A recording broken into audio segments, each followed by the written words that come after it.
Daily basis पे Excel पे अगर आप काम कर रहे हो तो आपके कुछ चैलेंजेस हैं जो आप फेस करते हो और आप लोग सॉल्व नहीं कर पाते, आप शेयर करो। सर एक तो होता है जब फॉर्मूला टाइप करो एंड वो साथ वाला कॉलम सेलेक्ट करना हो तो वो होता ही नहीं है फॉर्मूला के। मैं जैसे फॉर्मूला टाइप कर रही हूँ जी वाले सेल में and I have to select the F cell, तो वो सेलेक्ट ही नहीं हो पाता, उस पे कर्सर मूव ही नहीं हो पाता है, फॉर्मूला उस पे भी ओवरराइड जो साथ साथ लाइन वर्क कर रही होती है। जो ऊपर जो पॉपअप आता है लिखा हुआ, तो जैसे मैं जी वाले में फॉर्मूला यूज कर रही हूँ, वो कभी कभी वो ऐसे पूरा एक्सटेंड हो जाता है, वो एफ वाली साइड पे भी मूव हो जाता है, तो अब जो एफ वाला अगर मुझे सेलेक्ट करना है तो सेलेक्ट नहीं हो पाता, तो I have to type manually. नहीं वो सब क्या करते हो, मान लो मैं कहता हूँ यहाँ पे ग्रेडिंग कर रहा हूँ कि अगर ये मान लो 50 से ऊपर हो तो इसको रेड कर दो वरना ग्रीन कर दो, ठीक है। मैं लिखता हूँ ये इज ग्रेटर देन 50। देखो आपको क्या करना है, आप है ना माउस से क्लिक नहीं करोगे, आप एरो कीज यूज करो। देख रहे हो कि अगर इफ, तो अभी मैंने क्या किया, टैप प्रेस किया, अब आप माउस से क्लिक करते हो क्या, करेक्ट? आपको माउस से क्लिक करना, आप लेफ्ट एरो की यूज करो, लेफ्ट राइट, ये देखो कहीं भी जा सकता है। So it can move across, you don't have to click it. तो ये प्रॉब्लम जो आती है ना, जैसे मान लो आपको आई से क्लिक करना हो कि भैया अगर बोलोगे ये ग्रेटर देन 50%, देन आप कुछ भी दे दो। जब बड़ा फॉर्मूला होता है ना तो तब बहुत प्रॉब्लम आती है मूव करने में। नहीं अब मान लो इफ हो गया, अब एक और इफ डाल रहा हूँ, मान लो इफ, अब आप बोल रहे हो कि मेरे को सिलेक्ट करना है लेट से कोई पर्टिकुलर कॉलम, और अब वो फॉर्मूला लेट से आपको एच सिलेक्ट करना है, करेक्ट? यस। आप माउस से क्लिक नहीं, आपका क्वेश्चन सही है कि मैं आई सिलेक्ट नहीं कर सकती, राइट? I2 नहीं सिलेक्ट कर सकते, लेकिन आपको माउस से क्लिक ही नहीं करना, आप एरो की यूज करो, राइट एरो की यूज करो। देखो आ गया राइट एरो की, देखो इट कैन मूव अक्रॉस। और बताइए आप लोग कोई ऐसी चीजें जो आप लोगों को प्रॉब्लम फेस होती है? अब रेंज वाले फॉर्मूला में ऐसे लंबे फॉर्मूला में ब्रैकेट क्लोज और ओपन करना। लंबे क्या कह रहे हो? फॉर्मूला जो बड़ा होता है जिसमें हमें ब्रैकेट्स भी लगाने होते हैं, बड़ी कंफ्यूजन होती है कि ब्रैकेट क्लोज करना है कितनी रेंज तक हमें लेना है, मतलब वो कब ब्रैकेट क्लोज करना है, डबल ब्रैकेट क्लोज करना है, वो चीज नहीं आती, वो होती नहीं है फिर। अच्छा एक काम करते हैं, स्मॉल फॉर्मूला तो ठीक है कि हाँ दो तीन चीजें इकट्ठे लगाओगे तो नहीं आता कि डबल ब्रैकेट है, उसके बाद क्या है। चलो इसके लिए आप पता क्या कर सकते हो, इसके अलावा ना ऑल्ट एंटर यूज कर सकते हो। देखो होता क्या है कि जब आप फॉर्मूला लगाते हो, मान के चलो मुझे कैटेगराइजेशन करनी है, मैं कहता हूँ कि भैया 1 से 10 जो वो ये 11 से 20 जो ये ऐसे करके कैटेगरी बनानी, तो मैं कहता हूँ लेट्स से इफ ये इज ग्रेटर देन और इक्वल टू 0%, ये इज लेस देन और इक्वल टू 10%, ठीक है। तो मैं कहता हूँ लेट्स से कैटेगरी ए, फिर जब अगला आता है ना ऑल्ट एंटर प्रेस करो, तो इससे क्या होगा ना, आपकी प्रॉब्लम सॉल्व हो जाएगी। ऑल्ट एंटर मैंने फॉर्मूला के अंदर प्रेस कर दिया है, इससे होगा क्या कि आपका फॉर्मूला मल्टीपल लाइंस में स्प्लिट हो जाएगा। अब मुझे पता है कि इफ कंडीशन, पहली कंडीशन मैंने सॉल्व कर दी, अब मैं करता हूँ दूसरी कंडीशन कि इफ ये इज ग्रेटर देन और equal to 11%। By the way मैंने एंड नहीं लगाया, यहाँ पे एंड लगाना है, यहाँ पे मैंने लिख दिया एंड ये is greater than or equal to let's say 20%। तो यहाँ पे मैं क्या कर दूंगा, ठीक है, फिर कॉमा लगाया, फिर ऑल्टरनेट एंटर प्रेस किया। तो आप समझ रहे हो प्रॉब्लम कैसे चल रही है? प्रॉब्लम स्टेटमेंट जो है आपकी इजीली सॉल्व हो जाएगी। is greater than or equal to 21%, is less than or equal to 30%। तो ये देख रहे हो इसकी रीडेबिलिटी बढ़ गई। मैं तो यही करता हूँ, जो आपको प्रॉब्लम है, जैसे आप अभी फिलहाल आप लोग एक्सेल के होते हैं, आप लोग जब मेरे पास आओगे मैं आपको पावर बीआई पढ़ा रहा हूँ, आप देखोगे फॉर्मूला कितने बड़े होते हैं, एक पेज का फॉर्मूला होता है पूरा का पूरा। अगर टैक्स लिखोगे वो कॉम्प्लेक्स बिजनेस प्रॉब्लम्स के लिए होते हैं, तो उसको आप सॉल्व कैसे करो, तो उसके लिए यही अप्रोच फॉलो करते हैं। तो जैसे मान लो एक हो गया, एल्स में लेट से आपने डी कर दिया, लेट से इसको और नहीं एक्सटेंड करा, तो नाउ द प्रॉब्लम है कि आप फॉर्मूलास के आपको कैसे पता चलेगा? आपको पता है पे 3 एफ लगे, तो यहाँ पे आपको 3 ब्रैकेट बंद होंगे, तो 1 2 3। जैसे ही आप ब्रैकेट एक ट्रिक और होती है, जब तक आपके सारे ब्रैकेट्स क्लोज नहीं होते ना, तो ये पॉपअप देख रहे हो आप लोग, ये आता रहता है। जैसे मान लो 1 बंद किया अभी भी आ रहा है, 2 बंद किया अभी भी आ रहा है, 3 बंद किया अब वो गायब हो गया, यानी सारे के सारे नेस्टिंग क्लोज हो चुकी है। जितने आपने ओपन किए सारे क्लोज हो चुके हैं। आप एंटर प्रेस करोगे ना इट विल वर्क, ठीक है? क्लियर है सभी को? और क्या बताया आपने? ऑटोमेटिकली ले रहा है अपने आप ही, ऑटोमेटिकली ब्रैकेट्स लगा देता अगर मैं एंटर मार। हाँ जी, नहीं अब ऑटोमेटिकली देखो उसमें रिस्क है। इफ वाले केस में फिर से बता रहा हूँ रिस्क है। वो इफ क्या करेगा, ये एक ऑटो सेकंड, आपने ऑल्ट एंटर लिया था? Alt enter okay. ये फॉर्मूला देखोगे आप, मैंने इसको आप फॉर्मूला बार में भी इसको एक्सपैंड करोगे ना, आप देखोगे मल्टीपल लाइंस में स्प्लिट है।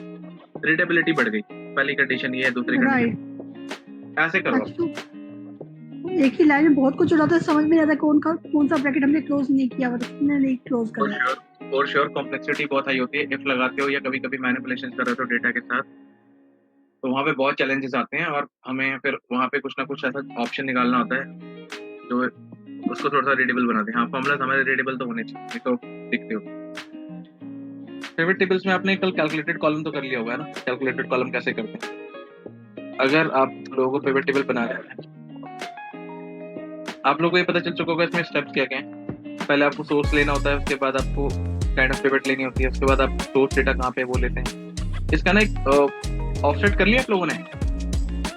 होता क्या है कि जो रेंज होती है ना आपकी डेटा की रेंज, अभी फिलहाल मान के चलो कि 78 रोज है, कल ये 78 की 780 भी हो सकती है। तो यू नेवर नो कि आपका डेटा कितना बढ़ेगा कितना घटेगा। या 78 की मान लो 70 रोज भी हो सकती है या 50 रोज भी हो सकती है। तो प्रॉब्लम ये रहती है पिवट टेबल के साथ कि आप पिवट टेबल पे काफी रिपोर्ट्स बना देते हो, लेकिन अगर पिवट टेबल का डेटा चेंज हुआ तो आप इससे प्रॉब्लम रहती है। लोग तो जनरली क्या करते हैं, पूरी शीट ही सिलेक्ट कर लेते हैं कि भैया ठीक है 1 मिलियन रोज पूरी सिलेक्ट कर लो, कहानी खत्म।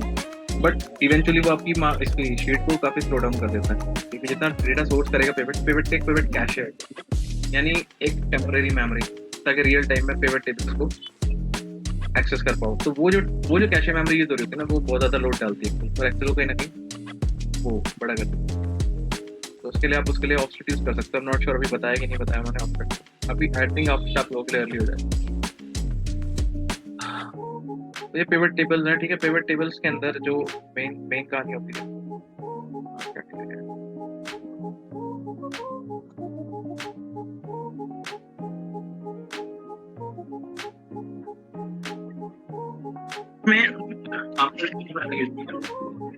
यही भूल जाते हैं कि रो में और वैल्यू में क्या क्या जाना है। हाँ जी, रो वैल्यू में क्या जाना है ये भूल जाते हैं अक्सर। भूल जाते हो। तो फिर वो फॉर्मेट के बाद देखा जाए, ऐसा फॉर्मेट नहीं बनता, अच्छा ये उल्टा करा तो ठीक बन गया फॉर्मेट।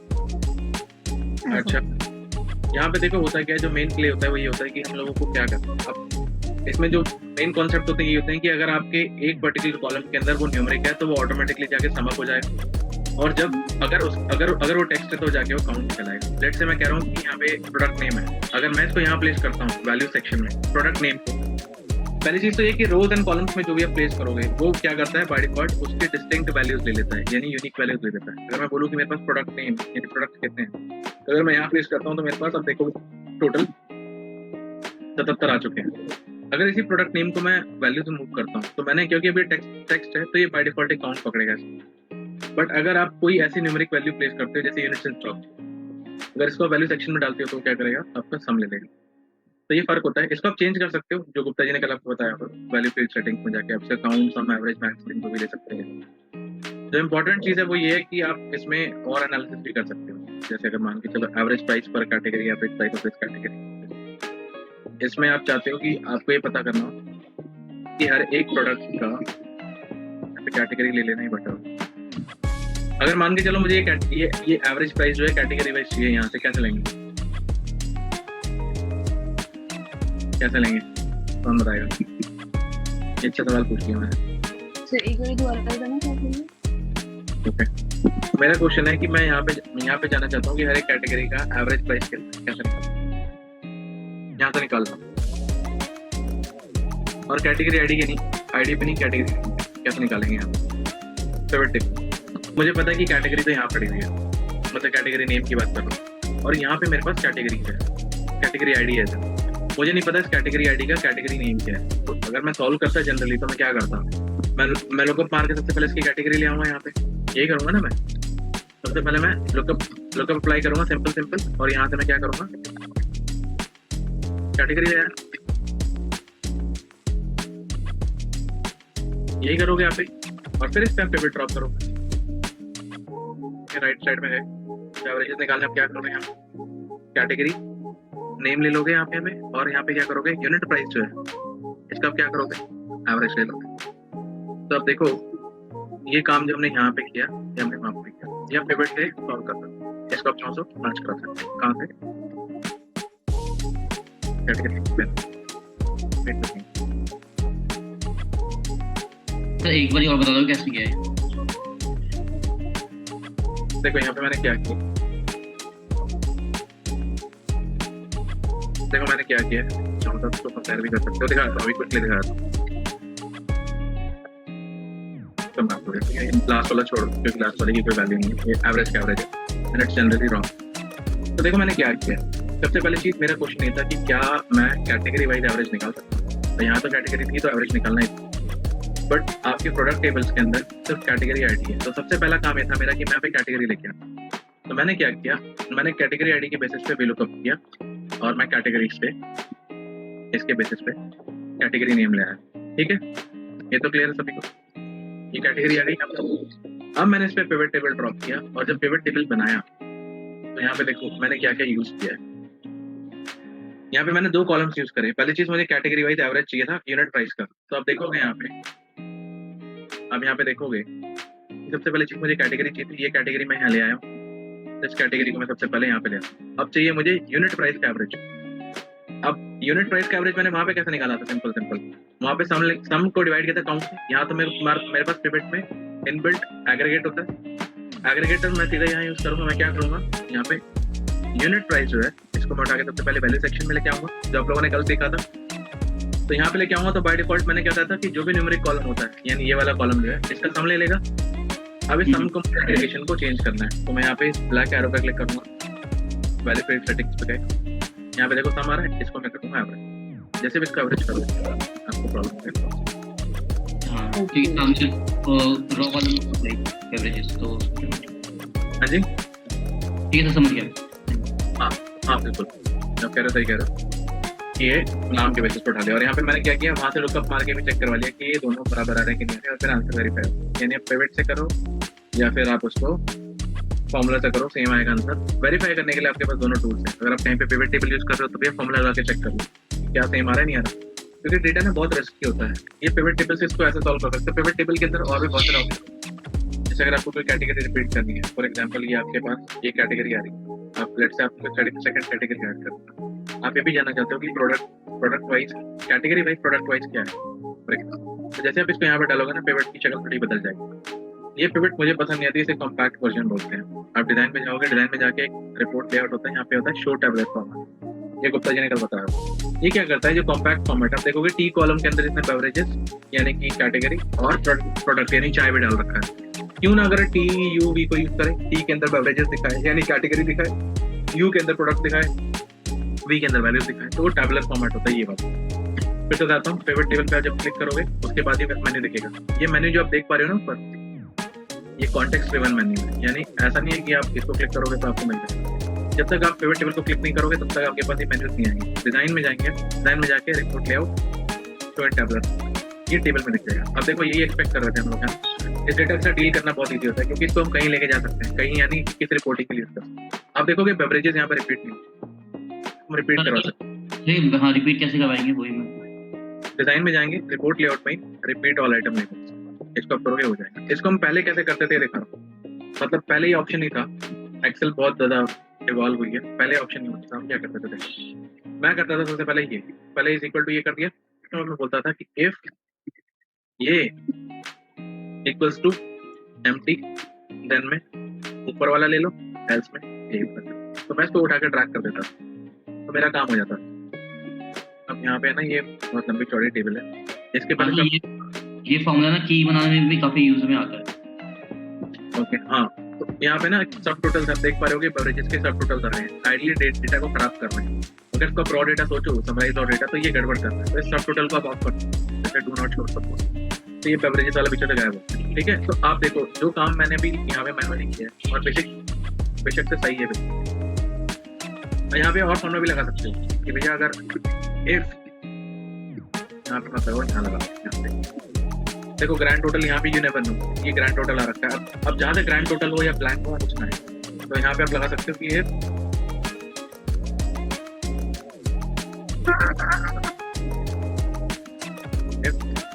ये इक्वल्स टू अगर ग्रैंड टोटल हो तो क्या कर दे, खाली कर दे,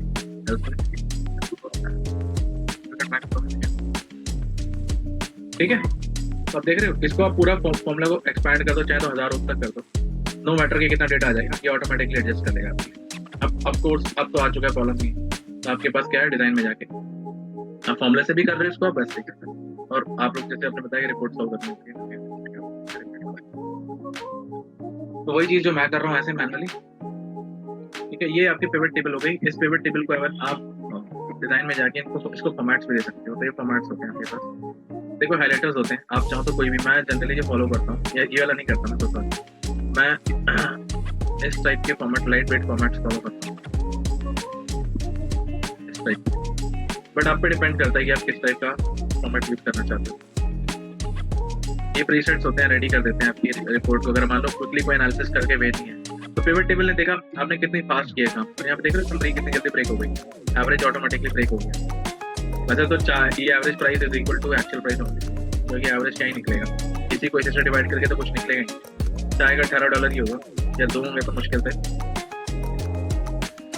चाय और चाय का एवरेजेस के पास 2 है क्या, चाय और चाय का 18% चाहिए, ठीक है, 18 ही आएगा, 18 ही 18। तो एवरेज यहाँ पे बेसिकली एवरेज नहीं रहेगा, एक्चुअल आ गया, क्योंकि एवरेज तो निकाल नहीं सकते। आप इसमें क्विक एनालिसिस भी कर सकते हो, फिर इसको छोड़ देते हैं। और भी चीजें होती हैं अगर आप इसमें एक्सप्लोर करना चाहो। इसमें अगर लेट्स मैं चाय को आउट कर देता हूँ, ये मान लो यहाँ पे अगर आपको पता करना है कि ये बताओ इसका ब्रेकअप क्या है, एज इन आपको फर्दर एनालिसिस करनी है, तो आप क्या करोगे, वैल्यू फिट सेटिंग में जाओगे, शो वैल्यू एज। यहाँ पे होता है परसेंटेज ऑफ ग्रैंड टोटल, आपको पता करना है कि 37 है, 28 का कितना है, तो आप यहाँ पे निकाल सकते। ये एक्चुअल चेंज हो गया, तो आप देख रहे हो कि 28 था, तो कंट्रोल सेट करो, इसको एवरेज ऑफ यूनिट प्राइस है, इसको दोबारा फुल कर सकते हो। कई बार ऐसा होता है कि आप एक्चुअल वैल्यू को किल नहीं करना चाहते, आप दोबारा फुल कर सकते हो, कोई दिक्कत नहीं। और इसके बेसिस पे आप यहाँ पे एवरेज है तो एवरेज करते हो, और show value of grand total for example, तो क्या कहेगा, ये आपको बताएगा कि ये जो पर्टिकुलर वैल्यू है ये ग्रैंड टोटल की कितनी। तो देखोगे 37 डिवाइडेड बाय, ये बताया था गुप्ता जी ने आपको पिवट टेबल में, हाँ सही बताया बस ठीक है। फिर अगर आप लोगों को सब चीजें पता है तो I think we are good. Pivot table में कोई प्रॉब्लम नहीं, कोई डाउट नहीं है, तो जो आज एक्सरसाइज करिए। अगर आपको कोई बोले कि की जनरेशन करनी है, जो भी मैंने रिसेंटली प्रॉब्लम सॉल्व किया है कि आपको ये निकालना हो कि मल्टीपल कॉम्बिनेशन पे कोई की बनानी है आपको, एक ऐसी की जो हर एक रैकेट के लिए, जैसे आप ऐड करो एक शीट में, उसमें एक की मिलते चली जाए, तो ऐसे कुछ सिमुलेशन बना के देखना, और वो जो की हो यूनिक हो हर एक के लिए, तो कैसे जनरेट कर सकते हैं। सर वो मैंने क्रिएट किया, वो मतलब हो जाती है, हमें एक और एक्स्ट्रा डालनी पड़ती है, मतलब कॉलम इनको बनानी पड़ती है, इसके अंदर हम पहले वैल्यू इंसर्ट करते हैं कि इसके रिस्पेक्ट उसकी वैल्यू क्या होगी। तो मान के चलो ये प्रोडक्ट आईडी फॉर एग्जांपल, हालांकि ये तो ऑलरेडी रनिंग है, बट लेट्स से अगर मैं चाहता हूँ कि P1 P2 P3 है, जब क्या करें, क्या सर? अच्छा मैं ये कह रहा हूँ आप लोगों से कि लेट्स से अगर मैं चाहता हूँ कि ये जो प्रोडक्ट आईडी है ना, इसके ये जो भी प्रोडक्ट्स हैं, ये क्या करे कि प्रोडक्ट नेम के शुरू के 2 लेटर्स उठा ले, और उसके साथ प्रोडक्ट आईडी कंबाइन करके एक और सीरियल नंबर जनरेट कर दे, वो सीरियल नंबर वो इसकी प्रोडक्ट आईडी बन जाए। कैसे कर सकते हैं सर? वो तो टेक्स्ट फंक्शन हो जाएगा, और वैसे भी हो जाएगा, ऐड कर सकते हैं। तो मैं यहाँ पे ना 2 चीजें करोगे आप, एक हम यूज करेंगे रो फंक्शन।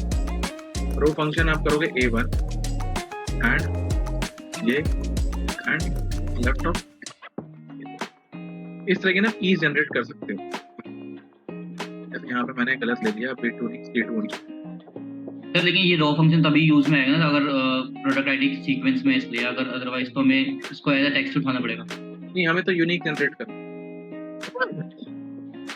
हमें तो यूनिक जनरेट करना, एक यूनिक की बन जाए, तो मुझे पता है कि रो तो हमेशा आपको यूनिक ही देगा। देख रहे हो यहाँ पे प्रोडक्ट आईडी के साथ एक यूनिक नंबर जनरेट हो गया, ये आपको कहीं ना कहीं क्या कर रहा है, एक प्रोडक्ट का इनिशियल भी दे दे रहा है, और साथ में एक रो नंबर का यूनिकनेस भी लेके आ रहा है। तो अगर आपको डाउट है कि हाँ प्रोडक्ट आईडी भी हो सकता है सीक्वेंस में ना हो, तो आपने क्या किया, रो खुद ही जनरेट कर दिया, फर्क नहीं पड़ेगा ना इससे। मैं ये नहीं कह रहा हूँ कि ये प्रोडक्ट आईडी 1 है तो इसके आगे 1 लगाना चाहिए, मैं कह रहा हूँ कि ये हमेशा रनिंग होना चाहिए। अगर 13 के बाद 15 भी आ गया तो ये भी 14 ही देगा, कोई दिक्कत नहीं है। बट ये यूनिकनेस क्या करेंगे ना, इसकी यूनिकली आइडेंटिफाई करने में हेल्प करता है। कई बार हमें ऐसी चीजें चाहिए होती है जिसकी ना हमें जरूरत अभी नहीं लगती, बट जरूरत पड़ जाती है, तब ऐसे बना सकते हैं।